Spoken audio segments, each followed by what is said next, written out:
part of this state of being is that you no longer see yourself as being in the world, but you see the world as being in you, as being part of you. So when you see others who are suffering, you're very inclined to help them because you're really helping yourself in the universal sense, and that's what you see yourself as an everyday experience. And we all have that experience. I mean, that's why we have compassion in the world. That's why we have service in the world. Yes. That's why we have people everywhere around the world trying to, eliminate suffering and the misery that we see around the planet. So we all have these qualities within us, and by pursuing the path of spiritual practices and self-inquiry being part of that, especially towards the end, we get very much more in touch with these qualities as we become that which is everything. Yes, and the whole focus of all of this work part of the focus that all of you're doing with all of this work is to focus on making our mind, as you've written, a servant and not the master. Yes, and in some teachings that are self-inquiry oriented, the mind is sometimes set up as the enemy, Yes. And in particular the ego as being the enemy. And so you actually, by trying to come into oneness, you're creating a dualism between your mind and your mind, basically. Because once you've transcended identification with thinking and with the first thought, which is the I thought, which is saying I am the body, or even just I am, once you've transcended that thought and become the universal consciousness, then that duality does not exist anymore. The mind isn't seen as an enemy. The ego is not seen as the enemy. It's just a tool that's been misused. The mind, when consciousness identifies with the mind, there's a very strong tendency for the mind to be misused. But when consciousness stands alone and the mind is there as a tool, as a vehicle, great things can happen. Yes. Can you explain self-inquiry in its purest form, where there is no I and no am? Self-inquiry in its purest form? Yes. You mean the actual procedure of it, or the end result of it? Well, you've written about the purest form of self-inquiry, and in that state, there is not even an I or an am. It's beyond that. Yeah, that's correct. And someone may still say, I am going to the store, but really that's going on outside the sense of self. And this oneness of consciousness is sometimes referred to as the self with a capital S. So I may say I'm going to the store, but really there's a part of me underneath that that's just sort of witnessing it, just sort of, letting it happen, and then interacting with things along the way, on the way to the store. Probably a good way to explain this is rather than as an all one way versus all the other way, all duality versus all non-duality. A better way to really look at this is as a process of unfoldment. And in the self-inquiry book, we have a little section called Stages of the Mind as this development occurs. And there's 5 stages. The first stage is what we call pre-witnessing, which is when you think you're the body-mind and you're just reacting with the world as a body-mind, and that's pre-witnessing. You're not really witnessing your thoughts or your experiences as being outside awareness or as being separate from awareness.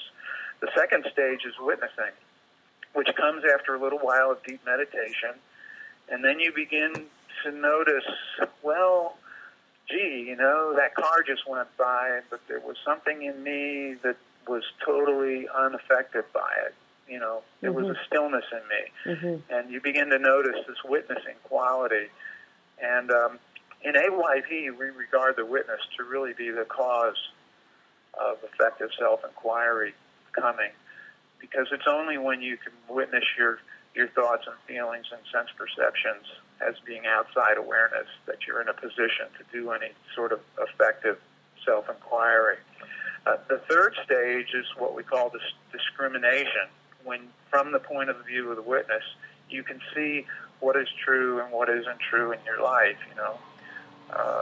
For example, say someone comes and attacks you verbally.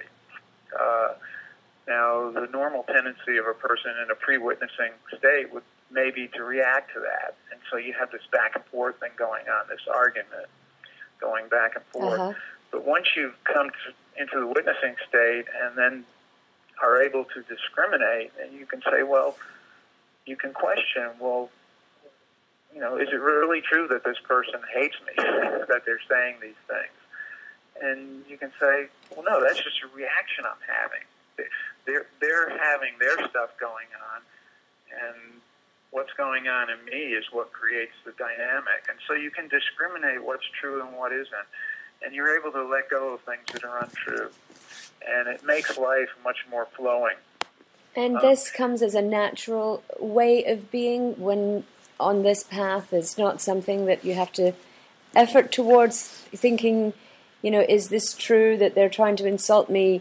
I'm feeling hurt. I'm feeling all these different feelings. But so it's not about denying your feelings, though, is it? No, it isn't. It isn't. It's absolutely not, because denial is on the level of the mind. This Yes. is something that's in stillness, and it's the beginning of what we call relational self-inquiry, and that's a coin that I termed because there really is a line that we all cross in our development when we can engage in self-inquiry effectively versus just engaging the mind in more layers of analysis or denial or whatever. And that line is when the witness is coming up and when you can begin to discriminate in stillness. And I call that relational self-inquiry, where your mental activity is related within stillness. And so that's when real self-inquiry begins. And before then, it's a lot of mental stuff, and that I call non-relational, where you're not in relation to stillness.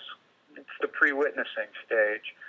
And so much of self-inquiry that goes on today with teachers who come and just teach self-inquiry without teaching meditation or other practices that develop the witness, and also ecstatic conductivity, which is another aspect of it. Mm-hmm.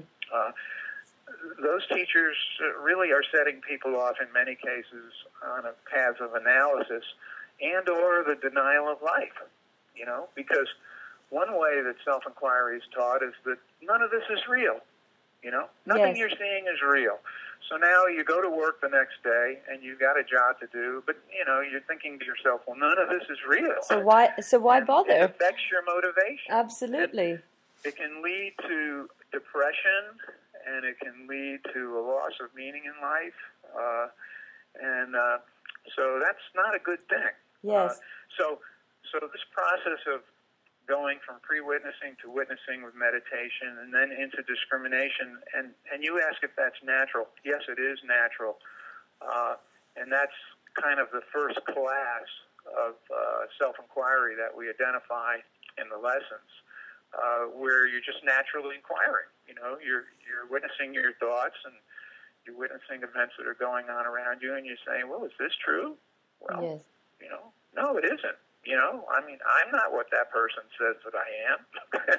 You know, I'm this stillness here, and it's just coming, and it's being absorbed in my stillness. And so you begin to just discriminate, and that affects your behavior, of course.